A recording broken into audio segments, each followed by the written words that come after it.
तो हु से क्वेश्चन करने पर ये पता चलेगा हु डिस्टर्ब्ड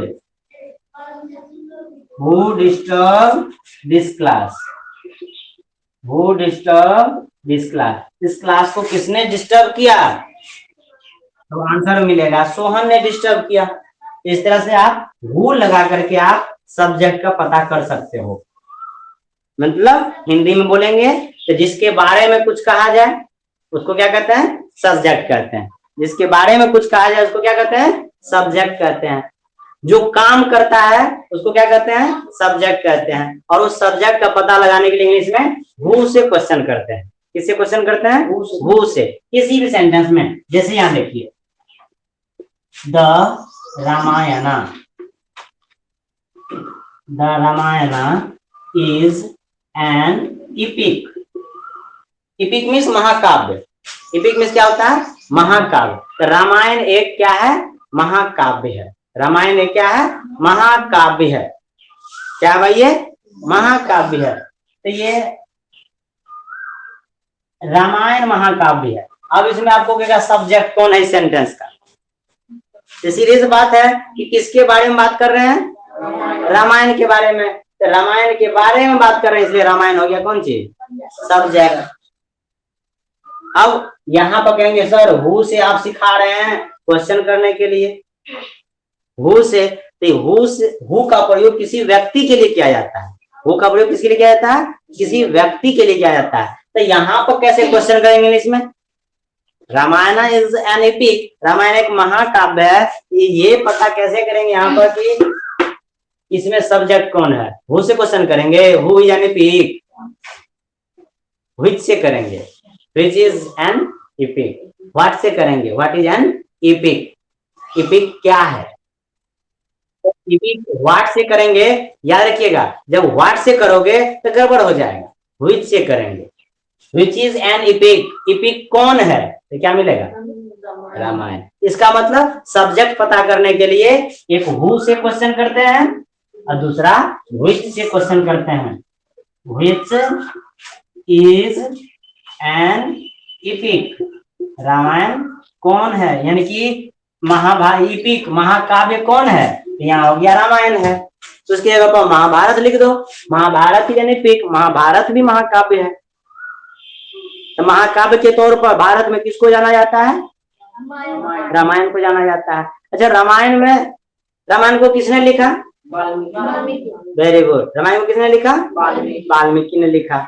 रामायण में कितने कांड है, कांड समझते हो ना, कितने कांड है रामायण में, भूल गए। अब कांड मतलब कहते हैं लड़का वहां पर कांड कर दिया, तो कांड मतलब झगड़ा झंझट नहीं।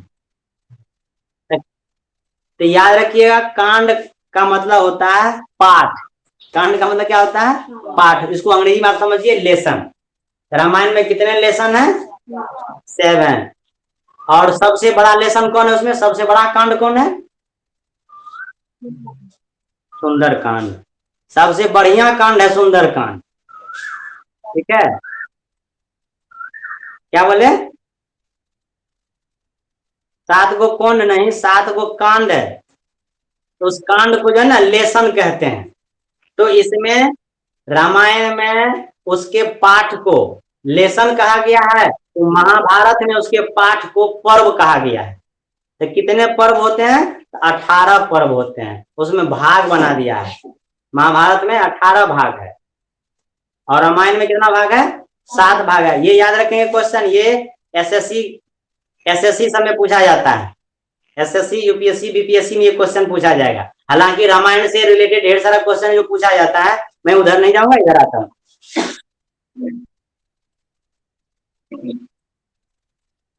तो ये बीच में आ गया तो हम बता दिए, बात जाननी जरूरी है। हमारे देश में, आप इंडिया में रहते हो ना, इसलिए आपको पढ़ा दिए हैं। आगे है माई मदर लव्स मी, मेरी माँ मुझे प्यार करती है। अब इसमें सब्जेक्ट बताइए कौन है, माई मदर। मदर नहीं, माई मदर। माई मदर हो जाएगा, क्योंकि यहाँ पर किसके बारे में बात कर रहे हैं हम लोग, माई मदर के बारे में बात कर रहे हैं, इसलिए माई मदर सब्जेक्ट हो गया। और काम प्यार करने का काम कौन कर रहा है? My mother. लव का काम कौन कर रहा है यहाँ पर? My mother. इस आधार पर भी माई मदर हो जाएगा।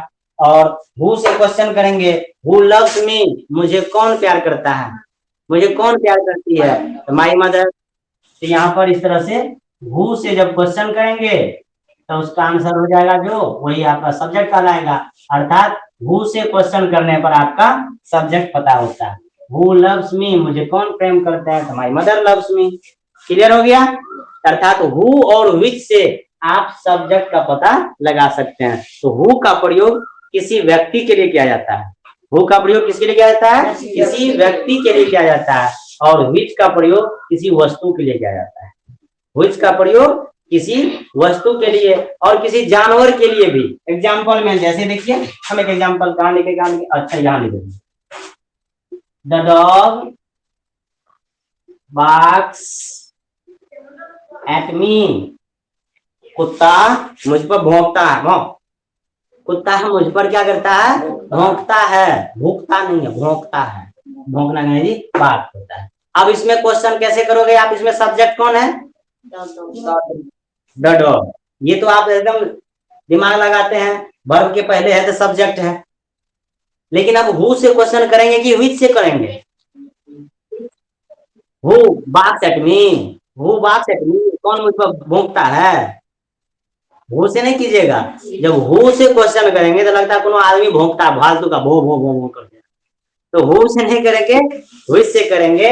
विच बार्क्स एट मी, कौन मुझ पर भौंकता है? तो the dog barks at me, कुत्ता मुझ पर भौंकता है। लेकिन आजकल इस मॉडर्न इंग्लिश ग्रामर में जो है ना, हु की जगह पर व्हाट, ये विच लगाते रहते हैं। मतलब विच जहां जहां यूज करते हैं ना, वहां पर बहुत सारे जगहों पर ये स्पोकन के फील्ड में विच की जगह पर हु का प्रयोग धड़ल्ले से किया जाता है मॉडर्न में। लेकिन ग्रामेटिकली जो है वो किसका प्रयोग किया जाता है?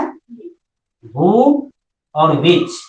तो विच किसी वस्तु और जानवर के लिए और हु का प्रयोग किसी व्यक्ति के लिए। कंफर्म हो गए? अब रही बात, हाँ बोलिए अभिमन्यु, क्या बोल रहे थे आप?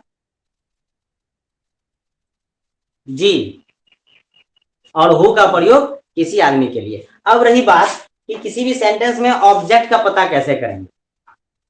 किसी भी सेंटेंस में ऑब्जेक्ट का पता कैसे करेंगे?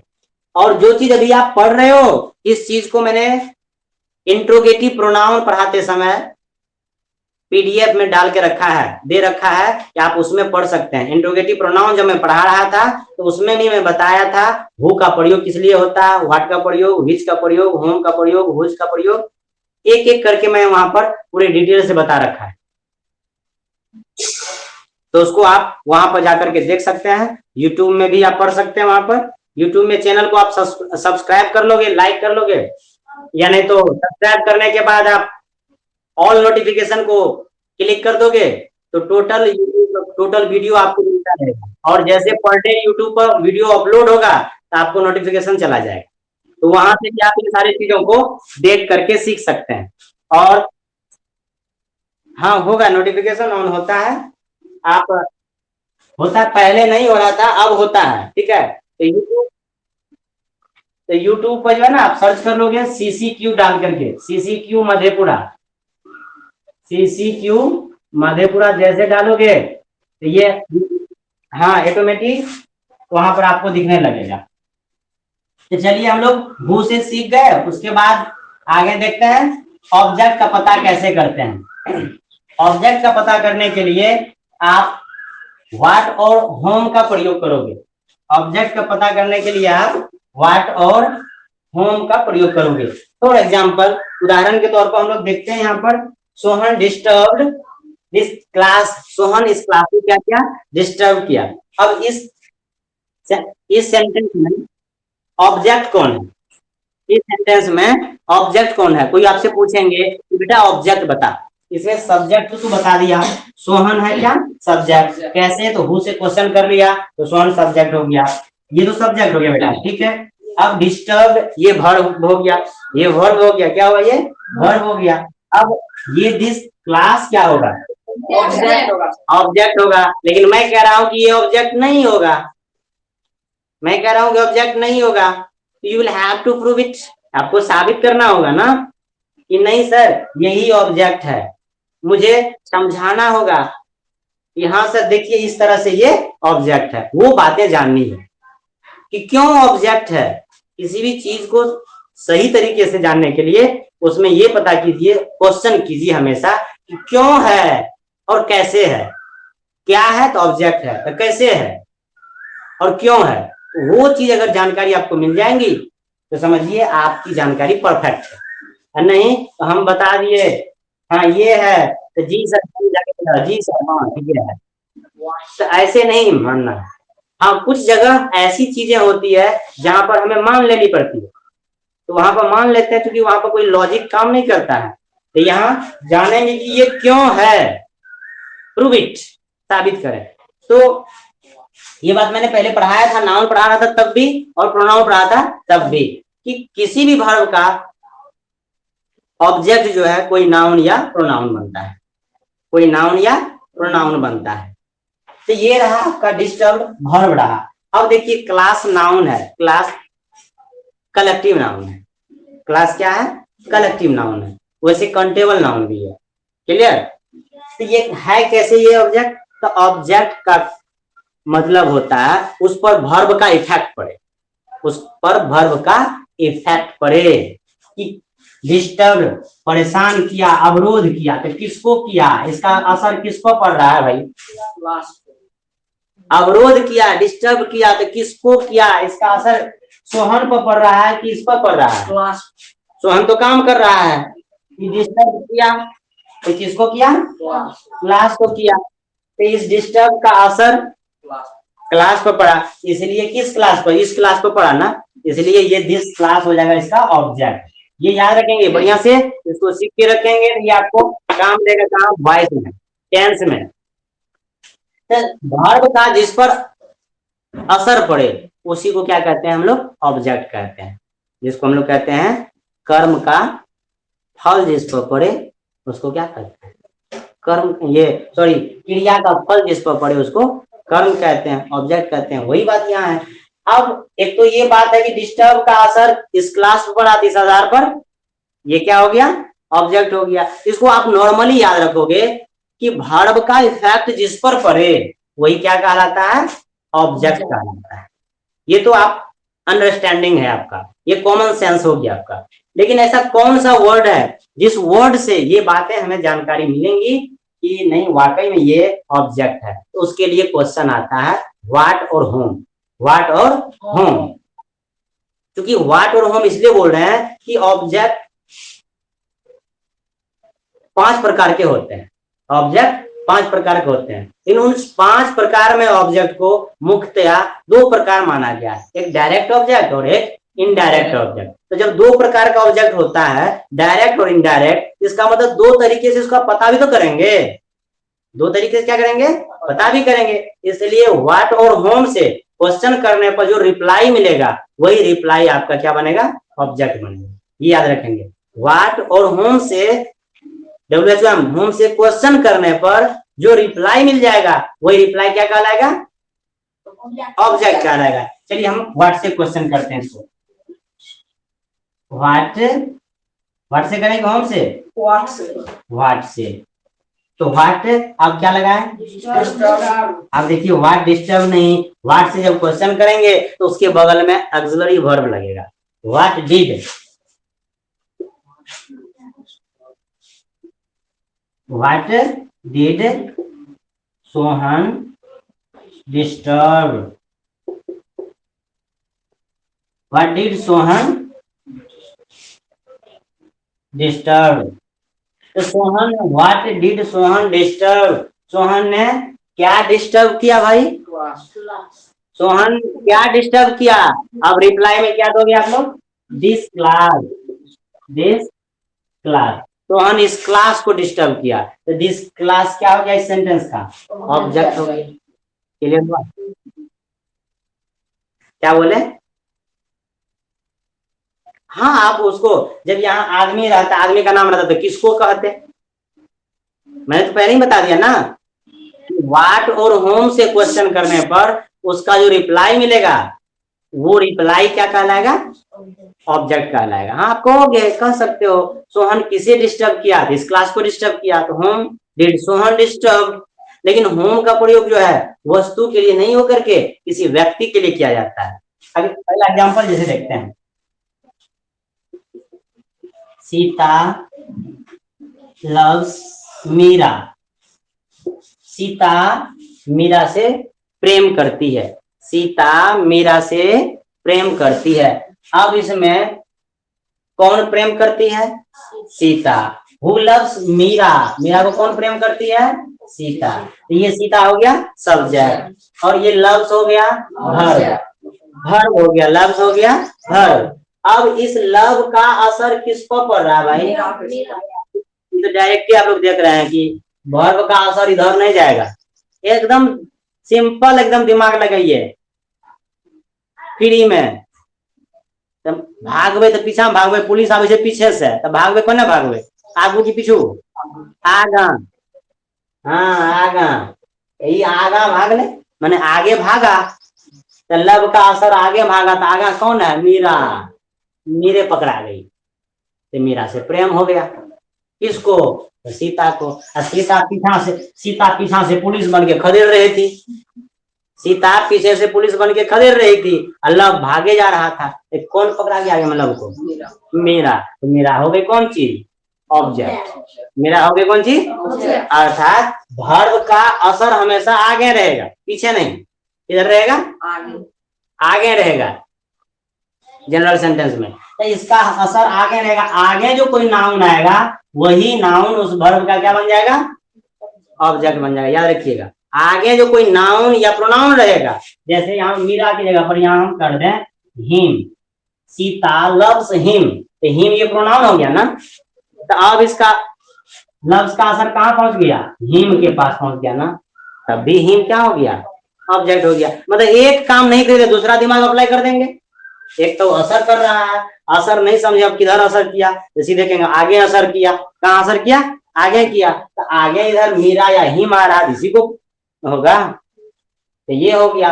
अब जब ये छोटका मोटका दिमाग खत्म, तब कहेंगे यार लिख के बताई, तो तू दिमागी खेल खेलता है बहुत, हम समझते हैं, लिख के बता तो देखते हैं तू सिखा के नहीं। तो कहते हैं ना लिखतन वक्त में, यानी कि लिखतन के सामने वक्तन काम नहीं करता है, लिखतन के सामने वक्तन काम नहीं करता है। तो दिमाग से तो आप खोज लिए, अब उसको लिखना पड़ेगा ना, तो लिखने के लिए क्या कहेंगे, लव का असर मीरा पर पड़ रहा है, तो इसलिए मीरा हो गया ऑब्जेक्ट, तो उसको सेंटेंस बनाना पड़ेगा। तो सेंटेंस में क्या बताया था मैंने, व्हाट और होम से क्वेश्चन करेंगे। तो होम का प्रयोग जो है जब आगे में कोई व्यक्ति सूचक वर्ड रहेगा, कोई व्यक्ति सूचक वर्ड रहेगा, यानी कि इसको ऐसे समझिए कोई नेचुरल ऑब्जेक्ट रहेगा आगे में, सजीव प्राणी रहेगा, तो सजीव प्राणी में होम लगा देंगे, व्हाट नहीं लगाना, क्या लगा देंगे, होम लगाएंगे। तो यहाँ पे बताइए व्हाट मीरा सजीव है कि निर्जीव जी, सजीव है। है मीरा का मूर्तियों तो हो सकता है, क्वेश्चन मैं कर रहा हूँ, मीरा का तो मूर्ति भी तो हो सकता है, तब क्या होगा, वो मूर्ति दिया हुआ नहीं है। चलिए, तो यहाँ पर होम से क्वेश्चन करेंगे, home does statue, home does Sita love, Sita किससे प्रेम करती है, home does Sita love, Sita किससे प्रेम करती है, क्या होगा आंसर, आंसर होगा मीरा, या हिम कर सकते हैं। तो ये हो गया मीरा और हिम हो गया इस सेंटेंस का ऑब्जेक्ट। कंफर्म हो गया, सुन सकते हैं। अगला सेंटेंस और देखिए, हाँ बोलिए। इसमें से हमें दो लिखा तो दोनों में ऑब्जेक्ट हो जाएगा, मीरा अगर लिखा रहेगा तो मीरा भी ऑब्जेक्ट, अब मीरा को मिटा देंगे तो हिम ऑब्जेक्ट, ऑब्लिक में दे दिया। अब जैसे कहते हैं Yusuf reads, Yusuf reads a book, Yusuf एक किताब पढ़ता है, यूसुफ एक किताब पढ़ता है। तो यहाँ पर यूसुफ क्या हो जाएगा, सब्जेक्ट हो जाएगा, क्योंकि किताब कौन पढ़ता है? यूसुफ पढ़ता है। यूसुफ हो जाएगा सब्जेक्ट, रीड्स हो जाएगा वर्ब, और ए बुक हो जाएगा ऑब्जेक्ट। क्यों? कि रीड्स का असर इसको पड़ रहा है, इसलिए रीड्स हो गया कौन चीज? ऑब्जेक्ट। मतलब आप लोग पूरे एकदम कर रहे हो। अच्छा, रीड्स ऑब्जेक्ट नहीं होगा? हाँ, ये वर्ब हो जाएगा, ए बुक हो जाएगा ऑब्जेक्ट, क्योंकि रीड्स का असर इसको पड़ गया। और यहाँ ए बुक तो सजीव प्राणी नहीं ना है, निर्जीव है, और भी वहां पर वस्तु है, वस्तु है। तो वस्तु वाले में होम से करेंगे क्वेश्चन की व्हाट से करेंगे?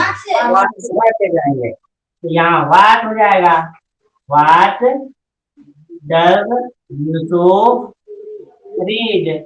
यूसुफ क्या पढ़ता है भाई? अबूक। अबूक हो जाएगा यहाँ पर ऑब्जेक्ट। आप तो चुन सकते हैं। अब होगा क्या, कभी कभी एक ही सेंटेंस में दोनों ऑब्जेक्ट रहेगा, हु से भी, ये सॉरी होम से भी वाला और व्हाट से भी वाला। जैसे एग्जांपल में कहाँ लिखे यहाँ लिख दिया, the teacher teaches us English. शिक्षक हम लोगों को अंग्रेजी पढ़ाते हैं। अब देखिए सीधा सा दिमाग एकदम कितना सिंपल है, मजेदार है, इंग्लिश एकदम मजेदार है। लेकिन आप लोग कर रहे हो एकदम टेंशन ले, बाप रे बाप, दिमाग का नस खराब हो जाता है अंग्रेजी पढ़ने में, एकदम दिमाग लूज हो जाता है पढ़ते पढ़ते, बाप रे बाप, समझ में नहीं आता है। इससे आसान हम पूछते हैं कुछ नहीं है, और सब में एकदम हिंदी में कहता सब आसान है। हिंदी में 52 लेटर्स पढ़ने पड़ते हैं हम लोगों को, अक्षर 52 होता है ना। मेरा थोड़ा हिंदी इंग्लिश कमजोर है, हम ऐसे ही पढ़ा देते हैं, तो 52 पढ़ना पड़ता है। लेकिन इंग्लिश में उसका आधा 26, और उसमें आकर हर्षिकार सब ख्याल रखिए। इसमें है कुछ हो धरल्ले से लगाते चलिए होता है कि नहीं? हाँ, कुछ होता है। और उसमें स्त्रीलिंग पुल्लिंग, अब पानी गिरता है, सोना चमकता है, हवा बहती है, अब हेलो इसमें एक के बार हवा बह मतलब गड़बड़ा गया एक के बार एकदम, इसमें कुछ नहीं है, इसमें कुछ नहीं है। जो एकदम बोल दो फटाक से, बस हो गया। एकदम दिमाग फ्री करके रहिए। देखिए देखिए क्या हो रहा है। तो द टीचर कौन पढ़ा रहे हैं? ये सब्जेक्ट हो गया। अब इसके बाद पढ़ाने का काम जो कर रहे हैं, या टीचर हो गया वर्ब। मैंने बताया था जिसके अंतिम में नाम लगा रहे हैं वो हो जाएगा वर्ब। माइक ऑन है, माइक ऑफ कर लीजिए। तो ये वर्ब हो गया। अब इस टीचेज का असर किस पर पड़ रहा है? अस पर पड़ रहा है। Very good. इस टीचेज का असर इंग्लिश पर भी पड़ रहा है, दोनों पर पड़ रहा है ना। तो इसका मतलब इसमें कितना ऑब्जेक्ट? 2 ऑब्जेक्ट। आप कहेंगे भाई सर असर तो पड़ गया, लेकिन हमको नहीं असर पड़ा। उधर पड़ा असर, लेकिन इधर नहीं पड़ा। तो चलिए क्वेश्चन करते हैं, किससे? व्हाट और होम से क्वेश्चन करते हैं। इसको मिटा देते हैं। देखिए व्हाट से क्वेश्चन करेंगे, what does the teacher, what does the teacher. अब याद रखिएगा, जब व्हाट से क्वेश्चन कीजिएगा तो किसी वस्तु को, किसी चीज को बीच में से गायब कीजिएगा। इसमें अस है चीज की, इंग्लिश है चीज, निर्जीव वाला इंग्लिश है। अरे बाबा इसको हटा दीजिए, बचा क्या? अस ना, अस लगा दीजिए और क्वेश्चन मार्क पुट कर दीजिए। तो what does the teacher teach us? Teach, oh my God, teach तो लिखे ही नहीं। टीच अस, तो शिक्षक हम लोगों को क्या पढ़ाते हैं? इंग्लिश छूट गया, ये बकलेल कहीं का नहीं था, असल ये पढ़ रहा है इंग्लिश, इंग्लिश को छोड़ दिया। अच्छा खैर इसको छोड़ ही रहे थे हम लोग। तो ये इंग्लिश क्या हो गया? ऑब्जेक्ट हो गया। क्या हो गया? ऑब्जेक्ट हो गया। अब दूसरा सेंटेंस होम से क्वेश्चन करेंगे। तो होम से क्वेश्चन करेंगे, खोजेंगे कि सजीव वाला कौन है, कौन सजीव वाला नाउन है कि प्रोनाउन है। तो यहाँ पर अस प्रोनाउन है ना, प्रोनाउन पढ़ाए थे, तो अस है पर्सनल प्रोनाउन का ऑब्जेक्टिव केस, पर्सनल प्रोनाउन का ऑब्जेक्टिव केस, और प्लूरल नंबर में है, फर्स्ट पर्सन में है। कंफर्म है? तो होम से क्वेश्चन करेंगे, देखिए home does the teacher, home does teacher teach. और तो बता रहे थे कि जब होम से क्वेश्चन करेंगे तो सजीव वाला को खत्म करेंगे, तो इधर तो निर्जीव वाला जिसको लिखेंगे ना फिर। अच्छा, इंग्लिश आया, किसी तरह इंग्लिश को बचाया तुम लोग, नहीं होगा तो आजकल इंग्लिश तो प्रतिष्ठित चल जाएगा। तो home does the teacher teach English, शिक्षक मतलब टीचर अंग्रेजी किसे पढ़ाते हैं भाई? हम घर पढ़ाते हैं। अच्छा, हम लोगों को आंसर में क्या होगा? अस हो जाएगा। तो अस हो गया कौन चीज? ऑब्जेक्ट। अस क्या हो गया भाई? ऑब्जेक्ट। इस प्रकार से इस सेंटेंस में कितना ऑब्जेक्ट हो गया? दो, अस और एक इंग्लिश। क्लियर हो गया ना? अब ये चीज अगर आप सीख गए बढ़िया से, सब्जेक्ट वर्ब ऑब्जेक्ट, तीन चीज ना, तीन चीज अगर सीख गए तो आप ट्रांसलेशन का तो पोस्टमार्टम कर दीजिएगा। हिंदी ट्रांसलेशन को, हिंदी से इंग्लिश को कहता है ट्रांसलेट करने के लिए, तो उसका तो पोस्टमार्टम कर दीजिएगा। तीन चीज के बाद आगे कुछ मिल जाए तो वैसे उतार दो एकदम, उसमें कुछ करना ही नहीं है। इसको कंफर्म क्लियर हो गया ना? समझ गए? कोई दिक्कत? अब आप सोचते होंगे कि सर ट्रांसलेशन का पोस्टमार्टम कैसे कर पाएंगे?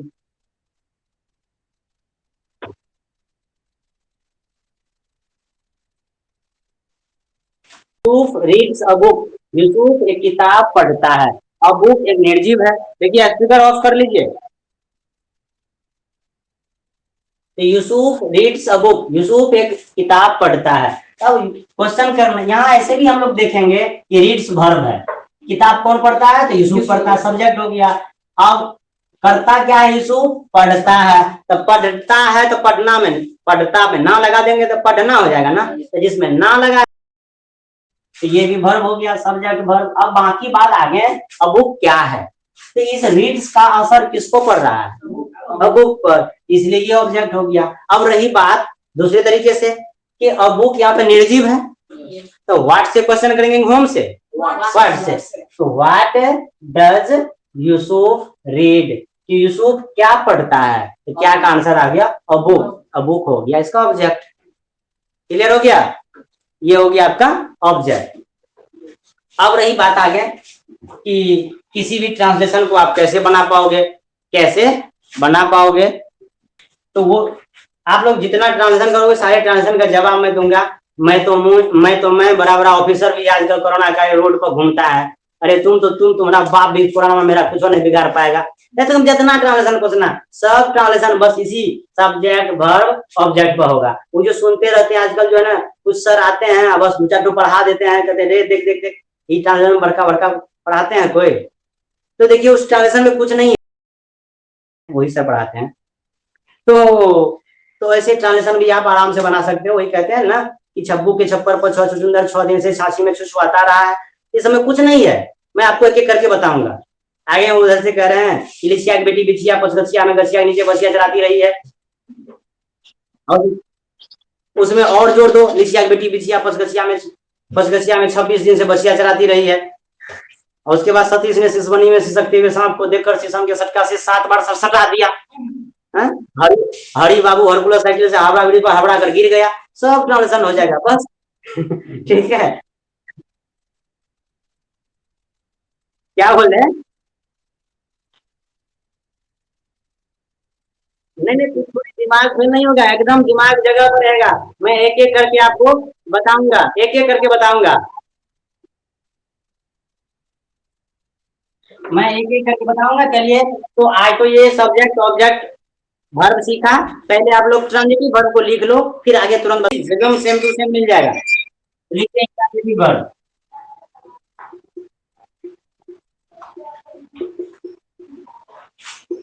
इंट्रांजिटिव वर्ब, इसको हिंदी में कहते हैं हम लोग अकर्मक क्रिया।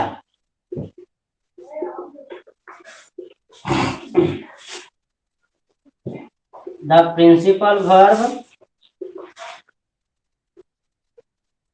नहीं, the principal verb having no object, the principal verb having no object is called intransitive verb. The principal verb having no object is called intransitive verb.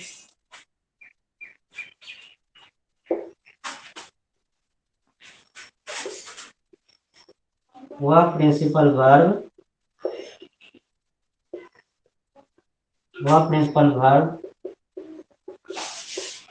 जिसमें कोई ऑब्जेक्ट नहीं हो, वह प्रिंसिपल वर्ब जिसमें कोई ऑब्जेक्ट नहीं हो उसे इंट्रांजिटिव वर्ब कहते हैं। नहीं, उसको लिखने की जरूरत नहीं।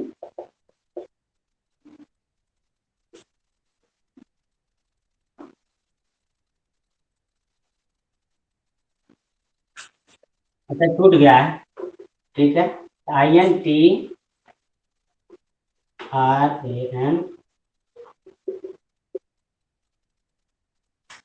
वो पढ़ा दिए, कल ही पढ़ा दिए थे वो ट्रांजिटिव वर्ब लिखाए थे, आप नहीं लिखे थे, छोड़ दीजिए, लिख लीजिएगा।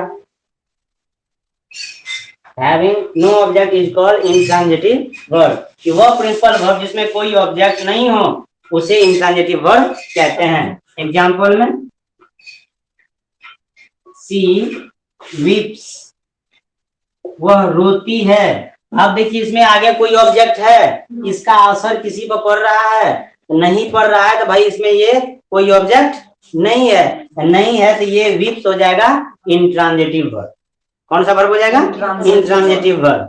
वर्ब तो है ही, वर्ब में इंट्रांजिटिव वर्ब हो जाएगा।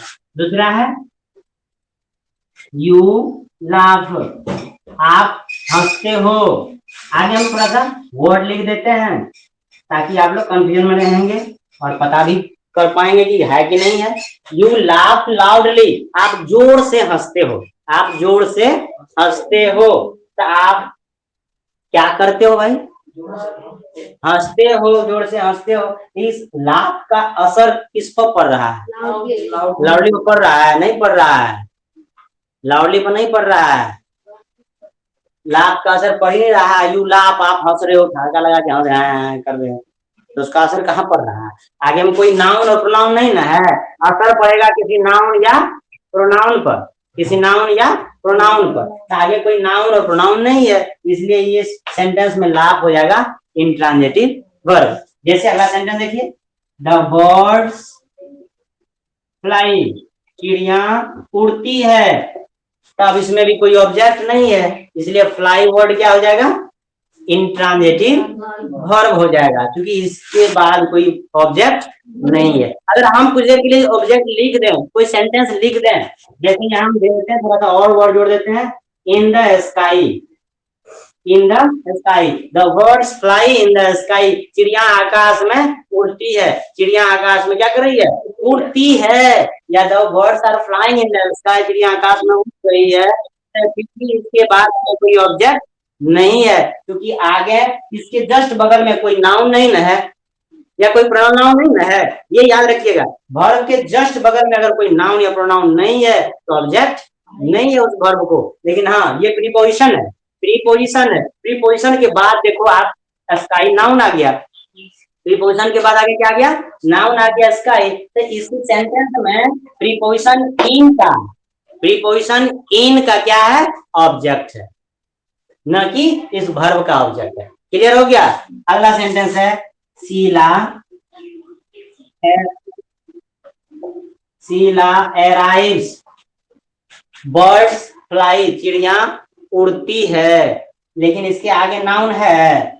नहीं है, कोई प्रोनाउन नहीं है, इसमें ऑब्जेक्ट नहीं है।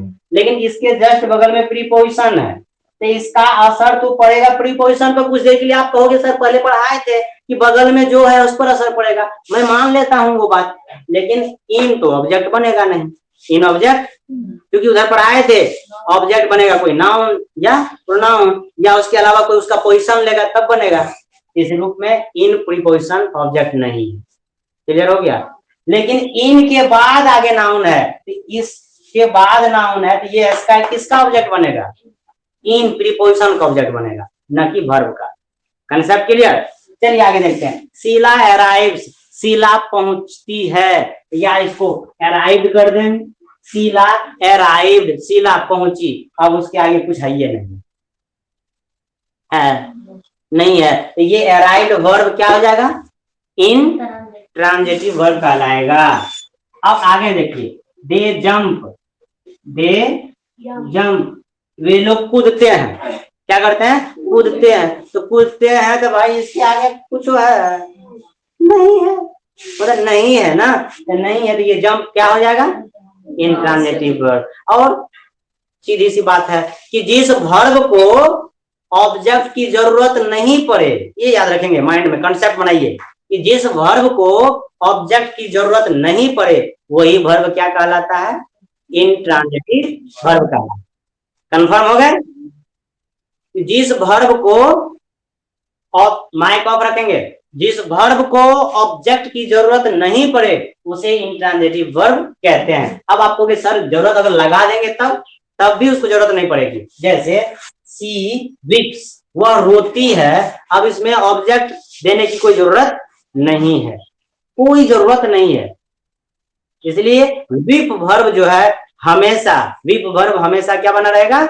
इंट्रांजिटिव वर्ब रहेगा। ये क्या रहेगा? हमेशा इंट्रांजिटिव। अराइव्ड ये वर्ब ऐसा है जो हमेशा क्या रहेगा? इंट्रांजिटिव रहेगा। लेकिन फ्लाई वर्ब ऐसा है जो ये ट्रांजिटिव बनेगा और इंट्रांजिटिव बनेगा। अब देखिए कैसे, तो फ्लाई यहाँ पर इंट्रांजिटिव बन गया, लेकिन इस फ्लाई को हम यहां लिख रहे हैं Shyama flies a kite. Shyama एक पतंग उड़ाता है। श्यामा क्या करता है?